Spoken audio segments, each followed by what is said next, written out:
menonton, jangan lupa like, subscribe, dan tekan tombol lonceng. Selamat menyaksikan. Sistitis adalah kondisi ketika kandung kemih mengalami peradangan atau inflamasi. Penyebab umum dari kondisi ini adalah infeksi bakteri. Meski dapat terjadi pada siapa saja, sistitis paling sering terjadi pada wanita. Hal ini karena ukuran uretra atau saluran utama untuk pembuangan urin keluar tubuh pada wanita yang lebih pendek dibandingkan dengan pria dan letaknya lebih dekat dengan anus. Hal ini membuat bakteri dari anus lebih mudah berpindah dan masuk ke dalam saluran kemih. Gejala umum sistitis yang perlu diwaspadai adalah sensasi terbakar, menyengat, atau sakit saat buang air kecil, keinginan untuk buang air kecil terus-menerus, kelelahan dan nyeri otot, sering buang air kecil, tetapi hanya sedikit yang keluar, ada rasa sakit atau tekanan di perut bagian bawah, urin berwarna gelap, keruh, atau berbau menyengat, nyeri saat berhubungan intim, dan mengalami kram di punggung atau perut. Pada beberapa kasus, sistitis juga dapat mempengaruhi kondisi mental. Beberapa orang yang berurusan dengan sistitis juga dapat merasa tertekan atau cemas. Pada anak-anak, mengompol di siang hari juga bisa menjadi gejala sistitis. Anak-anak dengan sistitis juga mungkin merasa lemah dan lesu. Jadi ISK itu sebetulnya definisinya bisa langsung diterjemahkan nih, infeksi saluran kencing. Yang which is saluran kencing itu macam-macam kan gitu ya. Mulai dari ginjal, kemudian sampai dengan saluran yang menghubungkan ginjal dengan kandung kencing itu namanya ureter, kemudian di di kandung kencingnya sendiri namanya buli-buli, kemudian sampai ke bawah prostat sampai uretra dan di ujungnya itu kalau pada laki-laki, kalau perempuan tidak ada prostat ya. Jadi dari buli-buli langsung ke uretra. Jadi infeksi saluran kencing adalah infeksi yang bisa ke seluruhnya di semua tempat itu. Jadi macam-macam pembagiannya nanti. Apakah tergantung tempatnya, ya kan? Tempatnya itu sesuai dengan organnya. Kalau di ginjal itu bisa dinamakan pyelonephritis. Kalau di buli-buli namanya, di kandung kencing tadi namanya sistitis. Kalau di uretra itu namanya juga uretritis. Kalau infeksinya menjadi lebih berat ke seluruh tubuh, menjadi sepsis atau urosepsis juga bisa. Nah, kemudian dibagi juga berdasarkan keparahannya. Apakah ini adalah suatu ISK yang asimptomatik atau yang non simptomatik ISK, atau yang simptomatik, atau yang justru yang berat, yang sepsis bahkan. Jadi itu macam-macam, atau non komplikata atau komplikata, yang terkomplikasi atau tidak terkomplikasi. Jadi macam-macam pembagiannya, Mbak Cynthia.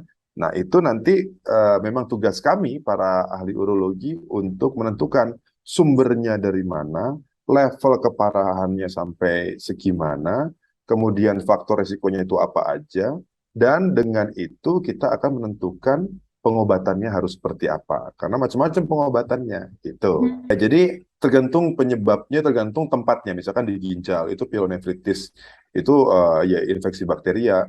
Apakah karena batu, karena ada sumbatan dan lain sebagainya. Kalau di kandung kencing itu sistitis tadi, itu biasanya pada perempuan ya, yang paling banyak. Kalau ISK yang Mbak Cynthia ingin omongkan tuh kelihatannya yang sistitis.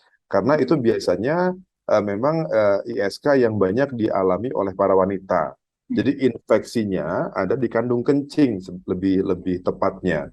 Nah, itu keluhannya seringkali itu adalah kalau misalkan datang ke kita itu adalah keluhan anyang-anyangan. Nah, itu bahasa apa ya? Itu bahasa Jawa sebetulnya. Tapi kayaknya seluruh Indonesia tahu tuh kalau Iya, anyang-anyangan tuh betul. kelihatannya ya. Cuman anyang-anyangan itu juga harus kita definisikan kembali menjadi bahasa yang medis, yang bisa kita terima gitu loh. Apakah anyang-anyangan itu kadang-kadang sering kencing bilangnya anyang-anyangan. Terus kadang-kadang kalau nyeri kencingnya kadang-kadang nyeri itu juga anyang-anyangan. Nah, itu yang perlu kita gali dan kita sadari untuk para wanita terutama yang mengalami keluhan anyang-anyangan ini. Itu yang penting. Sementara kalau dari tempat-tempat yang lain, kalau misalkan dari ginjal, itu keluhannya misalkan nyeri di pinggangnya ada. Pinggangnya yang nyeri, bukan anyang-anyangannya yang utama, tapi nyeri pinggangnya. Kemudian kalau di uretra kadang-kadang dia keluar kayak seperti nanah, itu juga bisa ya, akibat penyakit penular seksual juga bisa. Kira-kira demikian.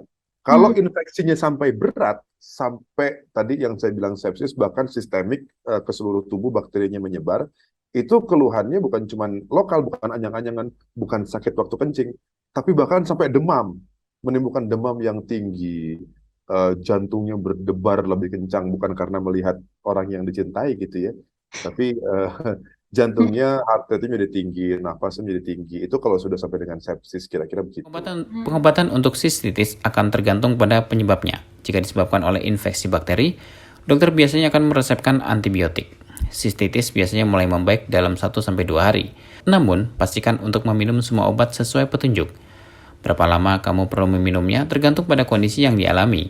Seberapa sering terkena infeksi dan jenis bakteri penyebab infeksi. Pada kasus sistitis interstitial, karena penyebabnya tidak diketahui, dokter mungkin merekomendasikan beberapa perubahan gaya hidup seperti menghindari makanan pedas dan makanan tinggi kalium, menghindari rokok dan minum alkohol, mengikuti pelatihan kandung kemih, untuk mengubah kebiasaan buang air kecil. Bicarakan pada dokter mengenai hal ini. Jika obat-obatan atau cara lain tidak membantu, dokter mungkin merekomendasikan operasi atau pembedahan, biasanya pada kondisi kronis, untuk memperbaiki masalah struktural. Beberapa hal yang bisa dilakukan untuk mencegah sistitis adalah jangan menahan keinginan untuk buang air kecil, menghindari penggunaan sabun mandi atau sabun pembersih organ intim yang mengandung parfum, mengonsumsi banyak air putih untuk mencegah perkembangbiakan bakteri dalam kandung kemih, mengenakan celana dalam berbahan katun yang lembut, saat membersihkan organ intim, lakukan dengan menyeka dari depan ke belakang, dari Miss V menuju anus. Tim Elgen Media melaporkan.